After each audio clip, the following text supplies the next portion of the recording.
Welcome back to the Agronomy Answers podcast. This is going to be an awesome episode. Super excited for it because today we're joined by Darren Hefty, my uncle. It's awesome. This show's a little bit different. We get to talk about a little bit of your background. So starting from the beginning, what were days like growing up on the farm? Because Hefty Seed Company was always a thing growing up. It was a little bit different version of it back then, but still, what was it like? A little bit, a lot different. Well, growing up on the farm, our farm was small, and Dad had 260 acres when he started, and a cow-calf operation and a farrow-to-finish hog operation. And when he started selling seed and ag chemicals was before I was born by a couple of years. But so when I first remember things, we already had built a couple of sheds.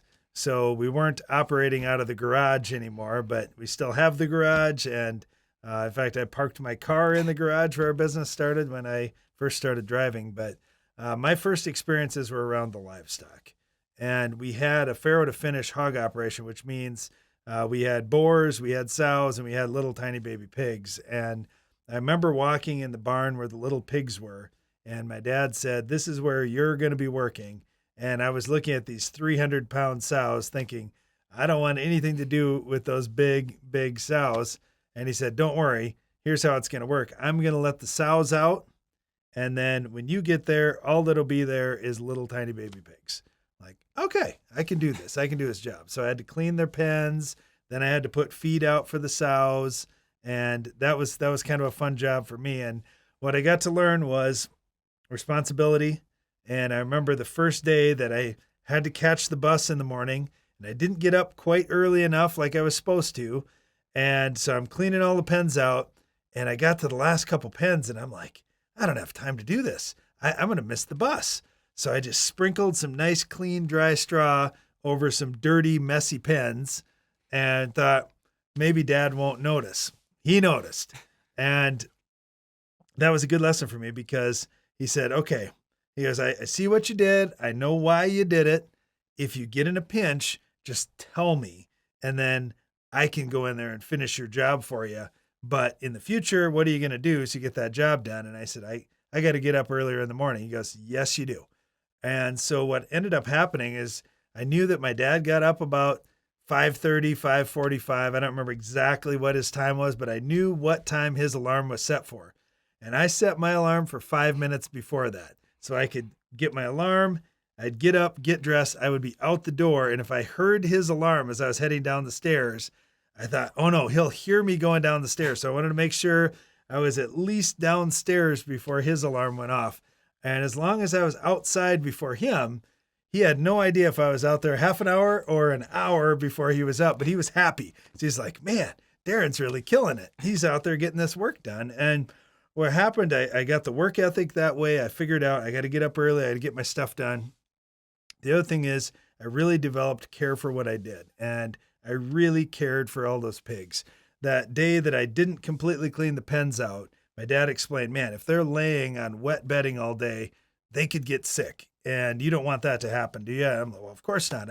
I want everything to be great. And I was completely heartbroken whenever a pig would die. And I knew it was a financial loss for us, but it was also an emotional loss for me of, man, what could I have done different? And so I talked to my dad about, okay, what is a normal death loss? Because every once in a while, something would happen. And he would say, you know what? It's normal. Don't sweat it. There's going to be whatever. 1 out of 100 is going to die. I don't remember what his number was. So my goal was, okay, well, I want to make sure it's 1 out of 200 or less. And so I always kept my death loss lower than what his was. And so that was good. I knew I was doing my job. And then, yeah, just learning how to get out there, get stuff done was good. And it's really helped me with everything that I do in my life. Yeah, and you've been on the business side now for a long time, starting with the pigs. And one of the stories that my dad talks about sometimes is the story, which I need you to elaborate on this more since you were more on the pig side.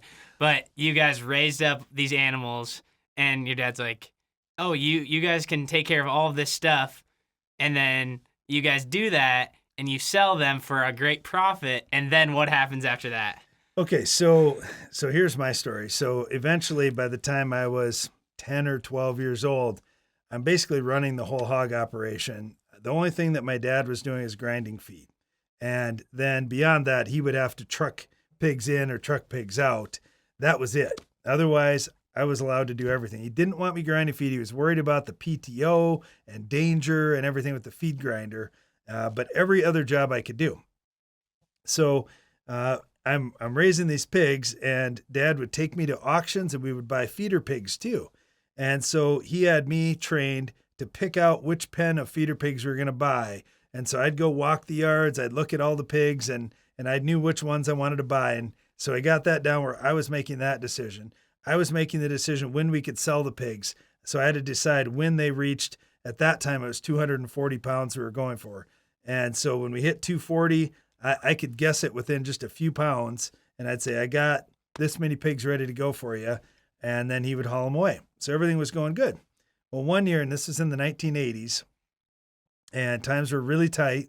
And I figured out with our pigs that year, we were going to make $40,000, which in the 1980s was a lot of money. And it was a great, great thing. And so I remember I'm watching the markets every day. I see what the price of pigs are. And I say, Dad, I got pigs ready to sell. And if we sell today, by my figures, we're going to make $40,000 on these hogs. And my dad said, who's we? And I said, what? He goes, they're my pigs. I'm going to make 40,000. And I said, wait a second. I've done all this stuff. He's like, yeah, but they're my pigs. And I thought, I've got to get myself into an ownership position here, or I'm not going to make any money on this thing, because he wasn't paying me very much at that time. I think I was making $200 a month, but I was doing all these chores and all these other things and putting in all these hours, which it ended up being not very much per hour. But Dad had figured out on taxes, he could give me that much money and take that right off his taxes. So that's basically how my wage was determined. Well, that paid for piano lessons. That paid for, which I wasn't excited about taking.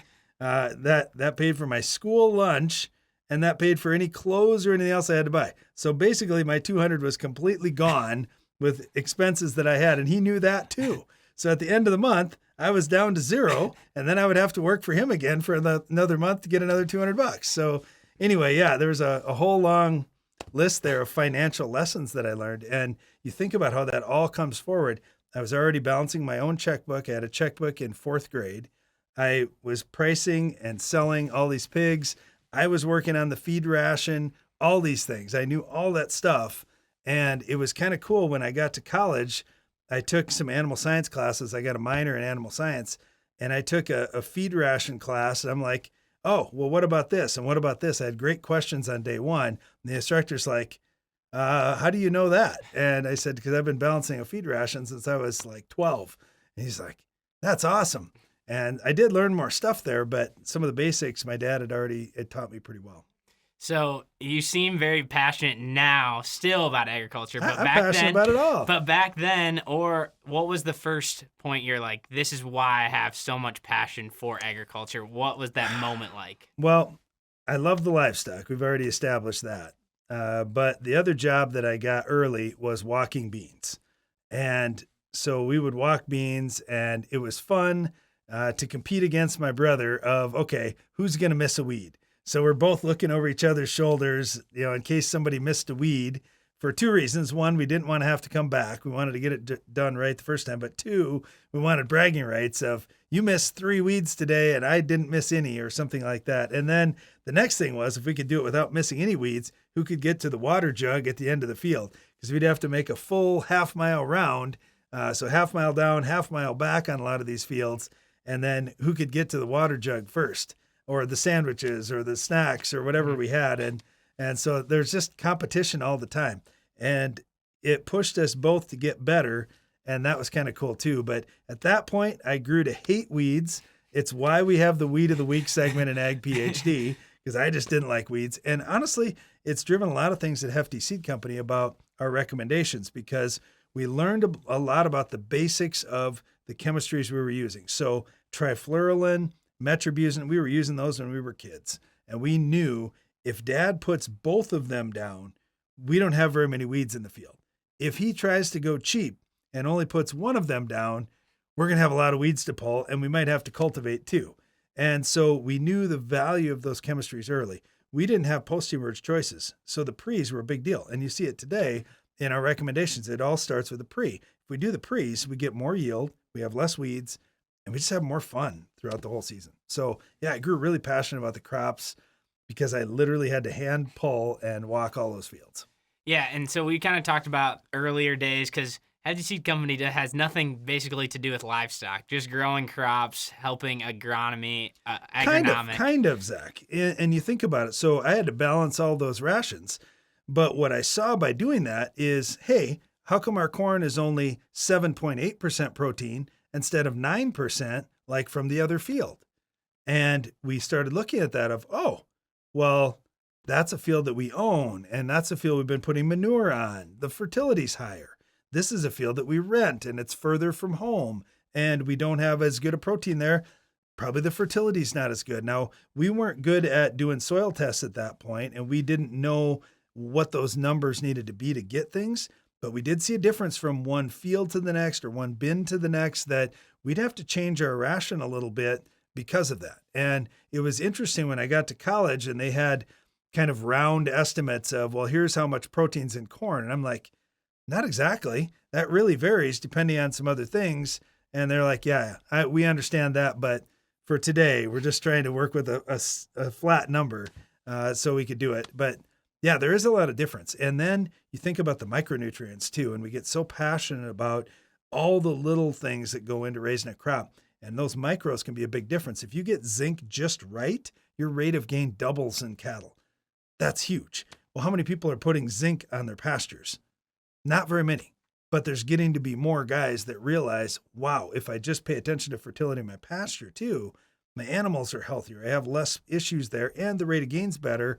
I could really win on both ends. So yeah, I'm passionate about that. And some of it does go back to the livestock. Yeah. And it's just a lot of passion and learning. And that's what's just super fun, at least for me too, growing up, getting to learn about all these agronomy backside, because there's everything, like you said, there's never really a set number of things, like anything you pick. It's all variable, and there's just cool. You're just always learning and getting to experience more stuff. But let's go after college now. Since you grew up, we had hogs here on the farm. We don't have hogs anymore.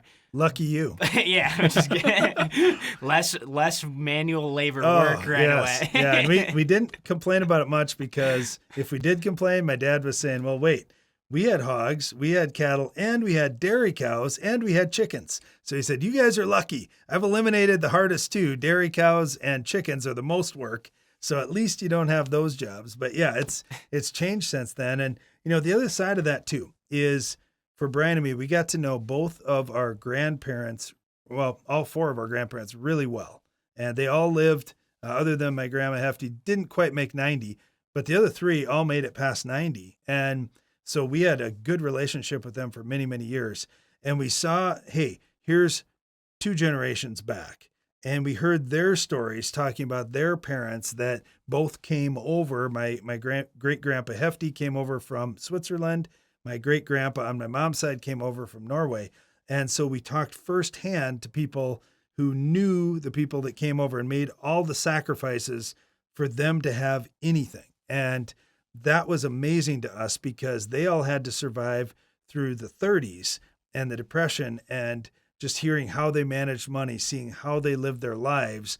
And then, my dad being the 3rd generation on this farm, seeing, oh, okay, well, he at least got to start with a base. Now, granted, this 260 acres, he had to pay good money for them, but that made a big difference to him that, okay, I saw this, I paid through this. And, we got to know our dad long enough to see him pay off those debts. And okay, now on the other side, it looks pretty good.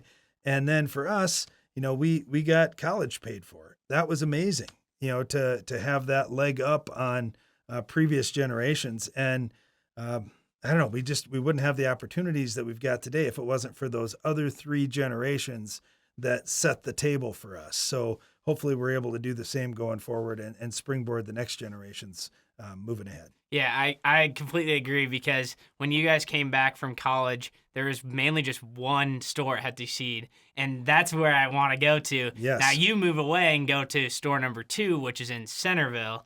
Did you just want to leave my dad and your dad behind, or I don't know. You know, I was going back to college for my senior year, and that summer before my senior year in college, we got rid of the livestock, and I was excited about it. I'm like, Dad, this is great. I've been learning about different disinfecting techniques. I've been learning all stuff at college. We'll be great when we start back up. And he goes, oh no, we're not starting back up. And I'm like, why? And he's like, oh, market prices. And I'm like, you're losing your help. It's me. I'm leaving. He's like, that's right. And I'm too old to scoop manure anymore. And anyway, then he had been telling us, oh, well, you guys go work for somebody else for a while and then come back. And we hear a lot of farm families say, go work for somebody else, get some experience, then come back. I think it's a great idea in a lot of cases. But when I was going back for my senior year, my dad said, hey, remember when I told you need to go work somewhere else? And I said, yeah, I'm working on it. I've got, some job fairs and I've got a resume put together and all this stuff. And he goes, forget all that. I need you back here. I'm like, oh, okay. Would you be willing to come back? And I'm like, yeah. And at that time, we started looking for where we're going to build location number 2. And so I kind of knew from the start of that, okay, well, this is where I'm going to be. We aren't going to have livestock, which when I was growing up, I wanted to farm and I wanted to raise livestock. That's what I wanted, those 2 things. And I wanted to do it right here.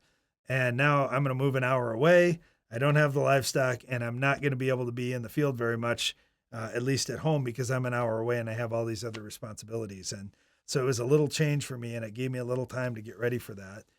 But it was exciting, in the same regard. And what was so interesting for me is I'm only an hour away from home, but people were doing things much differently than my dad did.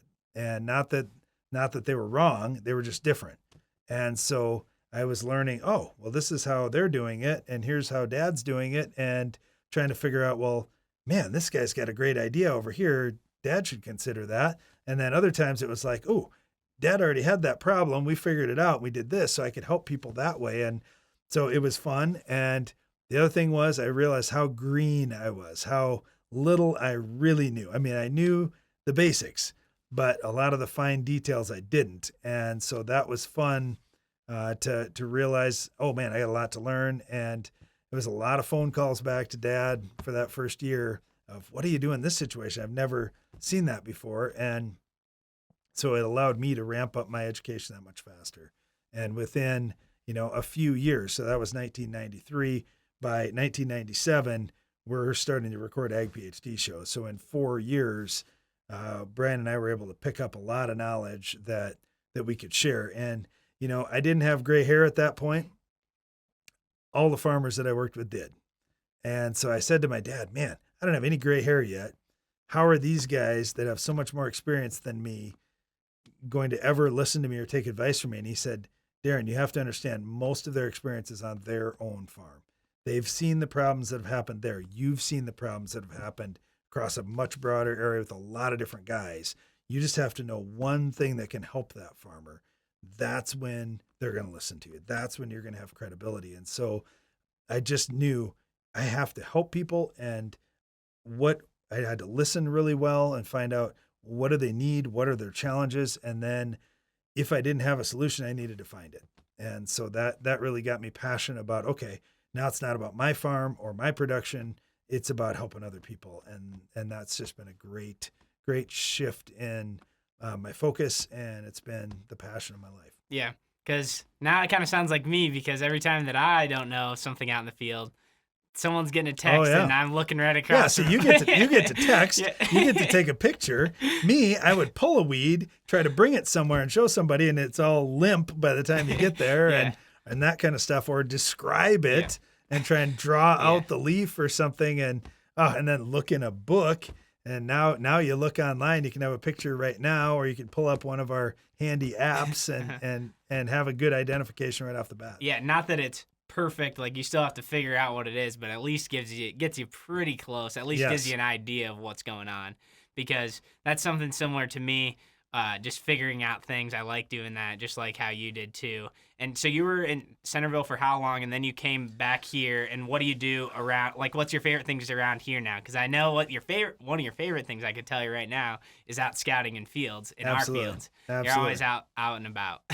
Well, Centerville moved there in 1993, moved back in 2012. So Two tough years. 1993, flood year. Did nothing but rain all year. 2012, never rained. So kind of totally different worlds. But so yeah, been back, spending all my time now around our main farm, and that's so much fun for me. So yeah, I love managing fields. I love scouting, seeing what's going on, what can we do different, and trying to catch problems early. And the other thing is, since I get to talk to so many farmers all over, I hear, oh, we're starting to see this problem show up. As soon as I get off the phone, I'm out to the field looking of, oh man, if we had that, where would it show up first? It would probably show up in the light ground or the heavy ground or the river bottom or up in the hills or somewhere. And so I'm out looking for the same thing. And so that's been really fun. I'd say I'm the most passionate about just getting out in the field. I love that. I also have really liked getting to know seed breeders and digging into corn hybrids and soybean varieties and traits, and just trying to solve problems for farmers that way too. Of, okay, well, if we've got this kind of soil or this kind of farming practice, what could we do different on the seed side to help them out? And so it's led to a lot of our research that we're doing, whether it's seed populations, planting timing, just how we're managing the crop through the season, plant growth hormones, natural products, all those things. So yeah, it's just, agriculture is just dynamic and fun and exciting. And it's just a really cool career. And at my age now, in my 50s, I'm just so excited because it gets faster and better every single year. That my wife asks me all the time, is there any point where you're going to slow down a little bit? I'm like, maybe slow down, but I really don't have any desire to retire because this is way too much fun. And it's a challenge every day, every year, something's different. So I just really love it. So talking about, since you have so much passion about it, and you just talked to me a lot about different advice that you have, but what other advice would you give to younger agronomists or younger farmers getting into this business or starting out? And maybe they were how everyone is right away. You don't know much. You're just overwhelmed by all because agriculture, there's a lot going on, but it's really fun. What advice would you have for them? Well, I think, when I was a kid, if I was going to spend time with my dad, it was riding in the tractor with him, riding in the pickup with him to go scout fields, just being with him working. And some of my best memories were my mom or my grandparents or my great aunt and uncle or somebody bringing lunch out to us while we're out working. And we just had so much fun. We got a lot done and we were able to grow things in the long term. And I hear all these things being thrown out like work-life balance and a 40-hour work week. I didn't know what those things were at all. And when you're in your 20s and 30s, my grandma told me this. She said, one of the challenges of being in your 20s and 30s is you're getting married, you're having kids, you've got all this stuff going on, but it's also the time where you have to kill it with whatever you're doing for your job to set you up for your 40s, 50s, and beyond. And so for me, that's just one of the big things is you've got to figure out how to work and put in lots of hours, yet still have all the fun with your family at the same time. And so I do try to bring my kids with me when I can. I do in the summers when they're not in school, have them come out and do stuff with me. At night, I have them do stuff with me. And will they share the same passion for agriculture I will? I don't know. Who knows? As a kid, do you really know what you want to do until that there comes a time of, okay, I'm done with school. Now I got to do something. But that's one big thing I would say is you just got to work hard. The other big thing that I would say in my 50s that I wish I would have known more of in my 20s, but at that point it was the 1980s. So I don't blame my 80s and just coming out of the 80s. I don't blame my dad for this, but I wish he would have driven home the point that you need to own some farm ground. And I would have gone into more debt earlier in life and, looked at it as, well, I've got a 40-year time horizon that I'm going to farm and make all the decisions and then hopefully pass it on to somebody else. Better start early. And now you've got 20 years to pay off this land or 30 years or whatever you get for a loan. And you got plenty of time to do that. Land prices have gone up so much since I was a kid that, I wish I would have owned land at the prices I could have bought it when I was younger, but that's just one of those things that happens. Now it's pretty hard to say, well, you're telling a 20-year-old to go buy $10,000 land or worse. Yeah, it sounds bad now, but in my experience, it's only going to get higher priced. So you got to get in at some point. So that's something that I would probably do. The other thing that I would do if I could go all back and do it over again is I would start working on reading soil tests and balancing fertility in our fields better earlier on. That was the other thing that, knowing what we know now, we could have helped ourselves out profitability wise on our farm. We would have solved more problems earlier. I wish we were doing more on that, but we didn't have a yield monitor at that point, and we didn't have GPS to locate where points were at, and so technology has really allowed us to do a lot more. I'm gonna be honest. This has been really great conversation with you about all these different things, and just so passionate. It's awesome to hear about it. But I have a couple last questions. Sure. One of them about you and my dad, the dynamic there. It's always been a conversation. Also, one thing that a lot of people might not know is that, well, I mean, I said it right away to start, but that Brian's my dad, not you, because a lot of people say that too. But there's an interesting dynamic here. Not your fault. You're good looking. You you got the red beard going for you. I mean, that's awesome. Yeah, the red hair. It skipped him. It came to us, and now I do like the red hair. It's great. But the dynamic between you and my dad, I mean, there's a lot of different comparisons. You guys are very not alike, I would say, in sense, agree. But yet you were still farming together and still doing a lot of things together. What would you describe your relationship? Well, I think this goes back to my dad too. So my dad grew up with one brother and a dad on his farm. And so he had 3 people on the farm and they all wanted to be the boss. Well, that didn't work. They were going to butt heads. And so eventually when my dad got the opportunity to buy my mom's parents' farm out, he took that chance so he could be his own boss. And that was good for him. But he learned, okay, how can we do this? We've got to have a separation of power somehow. And so when he asked Brian and me to come back in the operation, he said, look, the only way this is going to work is if you're in charge of one thing, I'm in charge of a different thing, and he's in charge of another thing. So we each had our own area, and that really helped us get along. So we all worked together, but on certain things, one of us was going to take the lead. And yeah, Brian and I are different personalities for sure, but we've got common interests, and in general, it's gone over pretty well. I mean, obviously, with anybody, I mean, whether it's your wife or your best friend or whoever, there's going to be times where you don't agree. But the fun thing with us is when we don't agree on something on the farm, we just try it out in the field.